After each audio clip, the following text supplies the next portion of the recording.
Hello students and welcome to ENC 2300 Composition Argument. I am your instructor, Danielle Reitz, and this is just a brief welcome video to get you to know me a little bit and also to help you navigate the course a little bit so that you're not completely on your own or just, looking at written elements.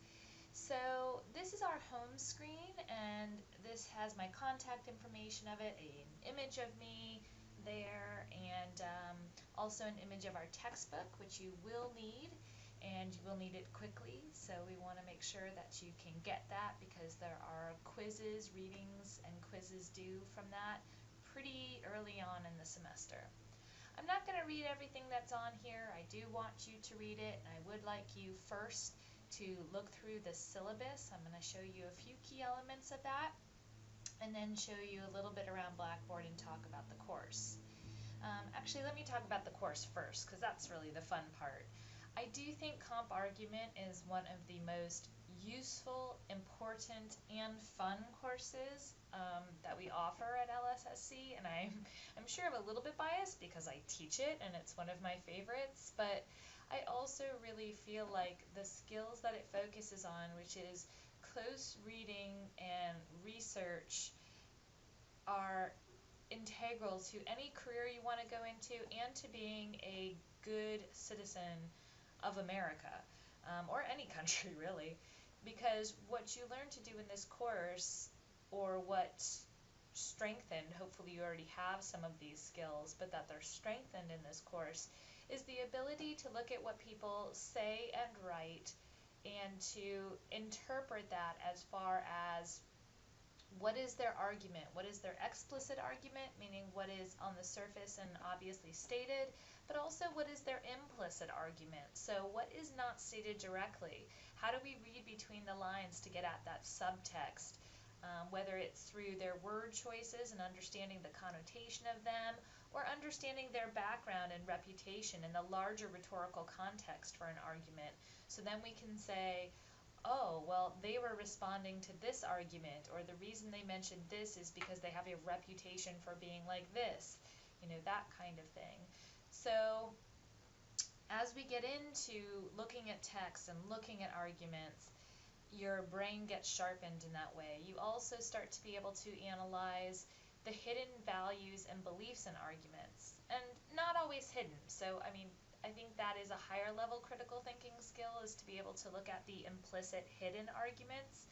But there's also a skill, a critical thinking higher education skill, to being able to just look at an argument and align yourself either with the person, against the person, or somewhere in between, or even to make a conscious decision to say that I'm not going to engage in this argument, or this isn't something that affects me. Although I think as we get farther into the semester, you will see how a lot of things that you don't think affect you really do, even if it's indirectly.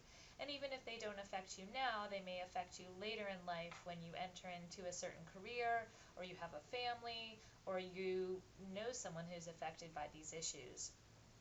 So I also think, kind of like on a third tier, that this class is important because while you're discovering the world and what people deem important enough to argue about and how they argue about it, you're learning how to figure out your own values and assumptions. So I'm sure you know a lot about your own values and beliefs, and you probably feel pretty sure of who you are and what you stand for.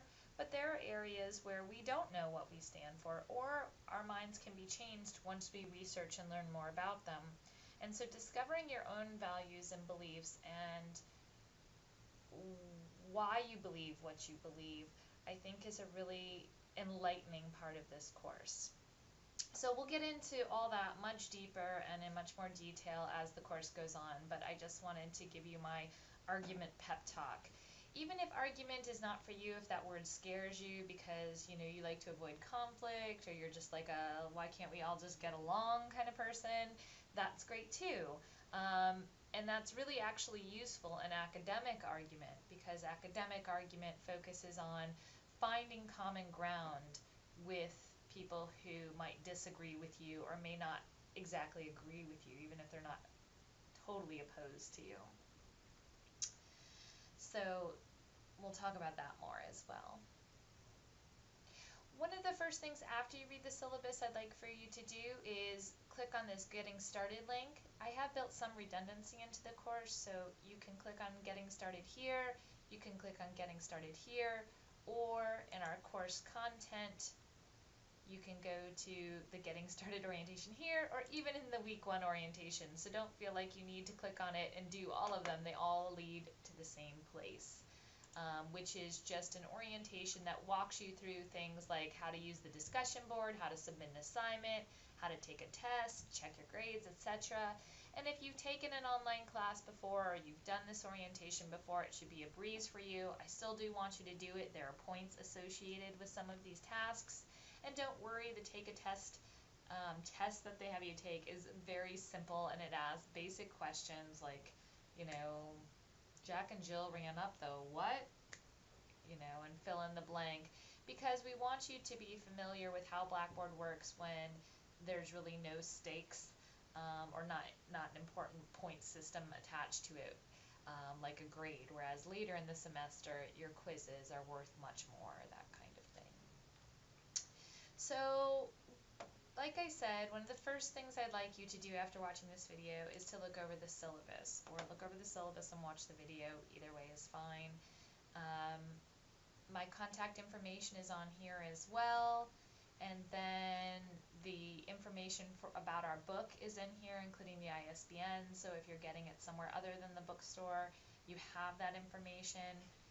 Technology requirements, so our class is fully online, so I do expect you to log in at least weekly to our course because things are due every week, but I encourage you to log in more often than that, like at least 2 times a week would be good, I think, because I give feedback on everything that we do, and so that feedback, I'm hoping you're reading it, and if you have questions, you're contacting me about those. And if you don't have questions, then you're using that feedback to encourage you or to correct you for the next assignment due the next week.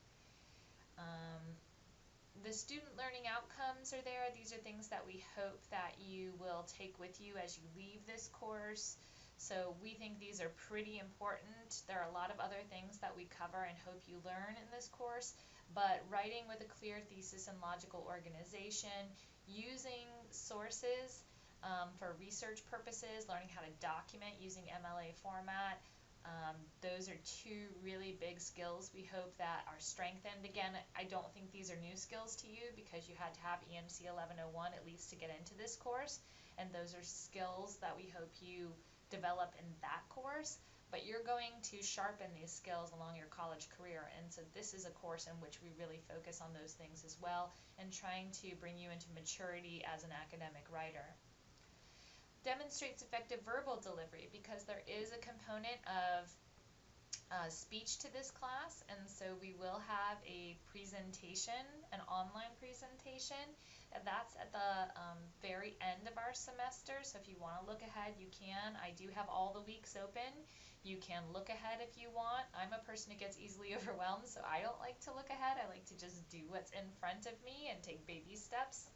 And I've tried to scaffold the course so that things build on one another, and it's not like there's just one gigantic project due, the last week of class. But there is an oral presentation, and it is a persuasive presentation, and that's at the end of the course. But I try to give you enough materials that you should be able to do that without buying any additional software or things like that. You might want to create a YouTube account, or there are ways to do it without, going through YouTube and creating a video in there. So we'll get to that when we get to it. But you're always welcome to come in if that makes you nervous. I know a lot of students, even if it's not truly public speaking, like you're not out in the public, but public speaking online, that can be very intimidating. So if you want to sit down with me, either early in the semester, midway in the semester, or right before it's due, I'm happy to do that. Course objectives are also what we do as part of this course. We're going to be writing persuasive essays, one of which is a research paper. And we'll also be, like I said, working on an oral piece where we give a persuasive presentation. There is a section on academic integrity in our online course, mainly for us, that centers on the use of plagiarism, because although I do give reading quizzes, I have no problem with you using your book for the reading quizzes.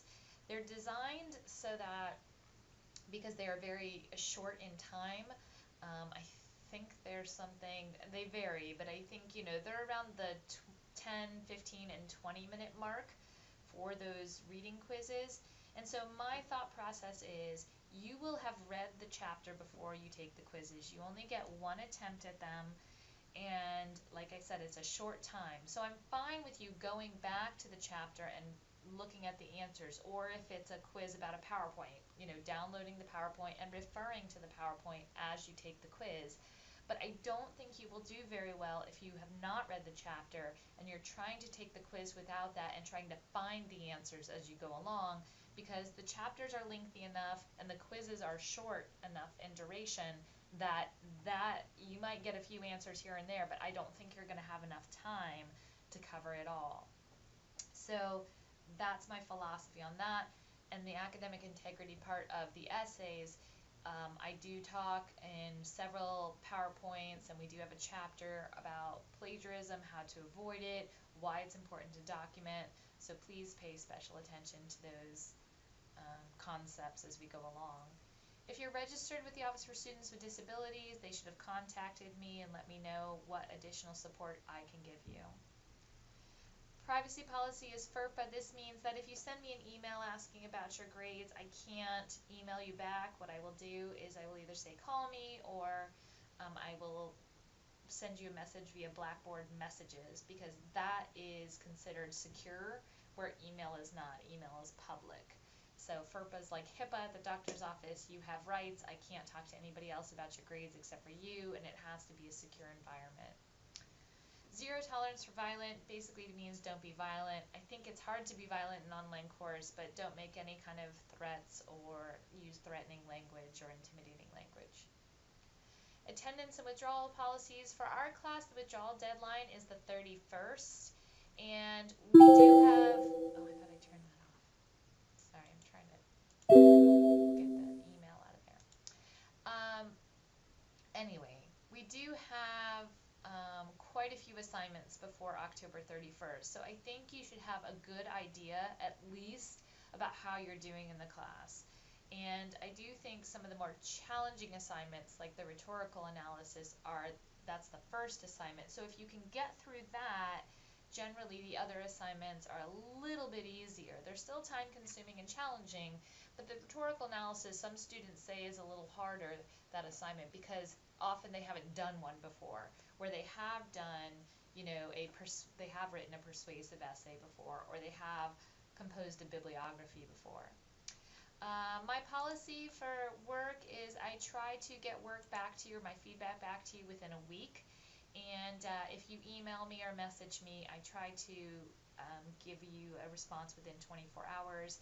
I do go dark on the weekends. I like to spend time with my family on Saturdays and Sundays and get off the computer. And so if you did send me something on a Friday, that would be the only difference. I would not respond to you on a Saturday. I would get back to you on a Monday. There's only late work associated with the assignments, where I accept those late. And the major assignments, what I mean by that is these guys. If you go over here, it's the rhetorical analysis, annotated bibliography, persuasive essay, and persuasive presentation. Those are the major assignments. They're worth the most of your grade.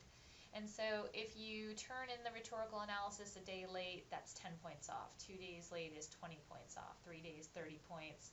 And then I stop accepting it at 5 days late. So that would be on a Friday I would stop accepting it, because everything's due on Mondays for us. Because, getting a 50 is better than getting a 0, but at some point I'm going to stop just trying to calculate the points.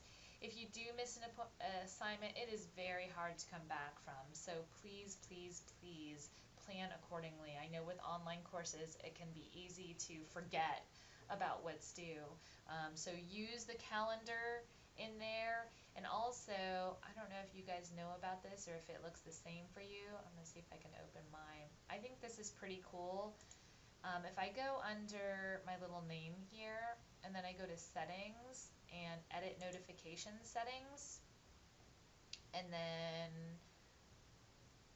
I mean, you would do under bulk edit notification settings. I don't think there's courses you are teaching, but in courses you are taking, you can have, your phone notify you of things. So like, I like that there's like a test due, or a test overdue doesn't do you much good because I don't accept late quizzes or tests. But like assignment past due, I mean, if I were you, I would totally check those boxes so that you get notifications. Oh, wait, well, let me check that box. Well, that's annoying. Well, even email, that kind of thing, or an assignment due, so that you can stay on top of things.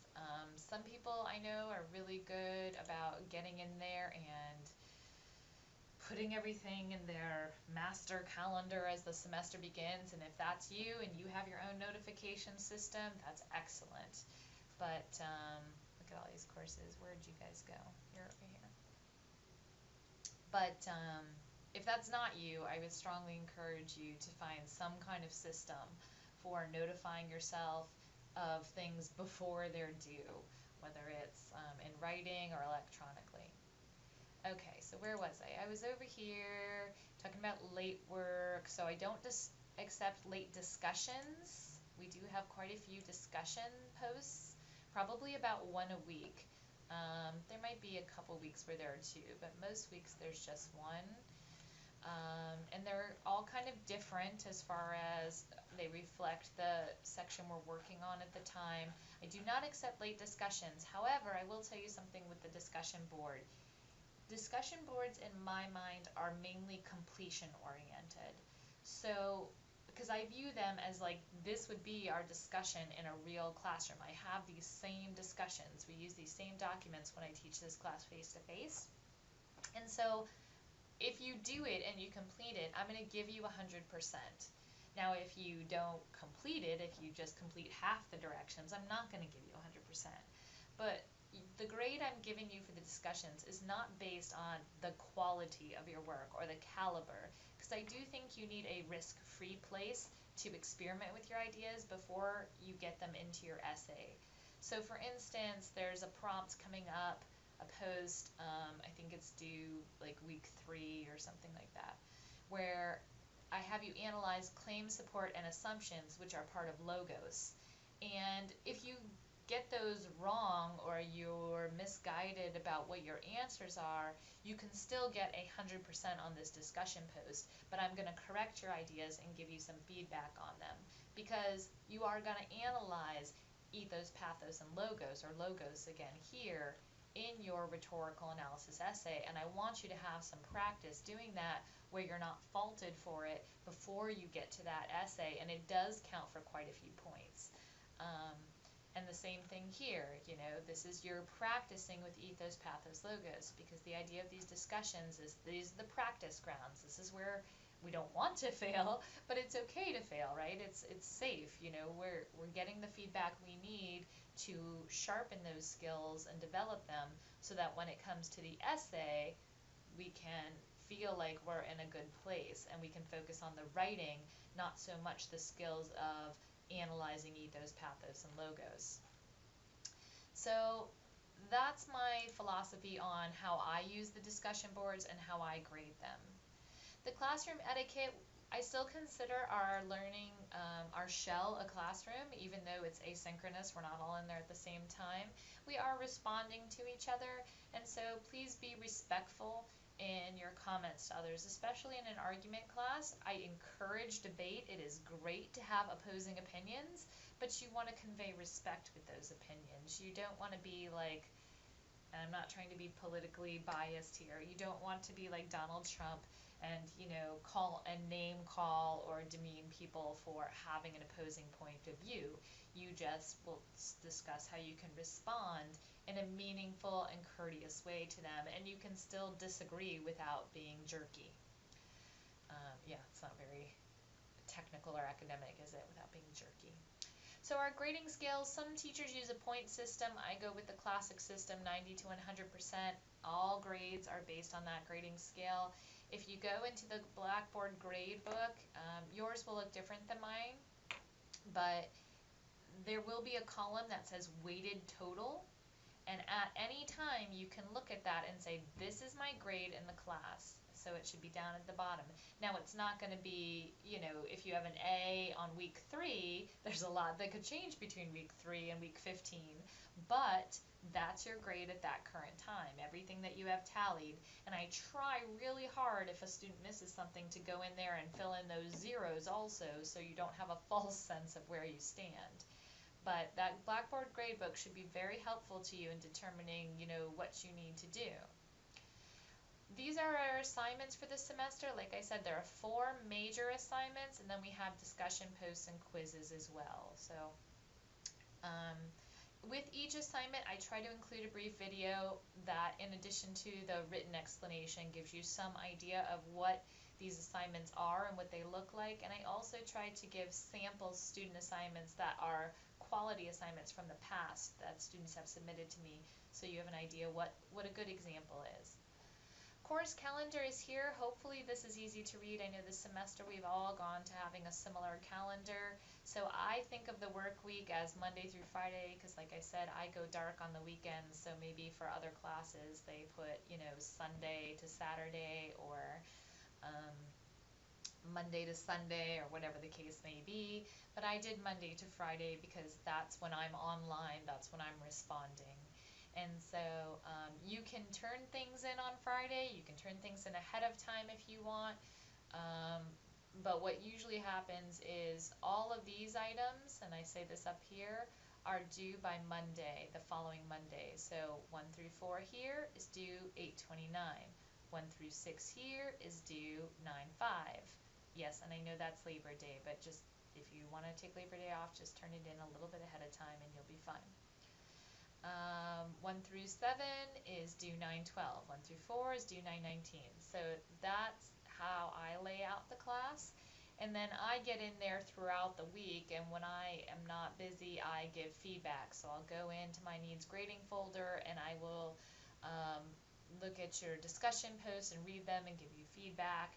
And so you'll see that feedback coming in throughout the week.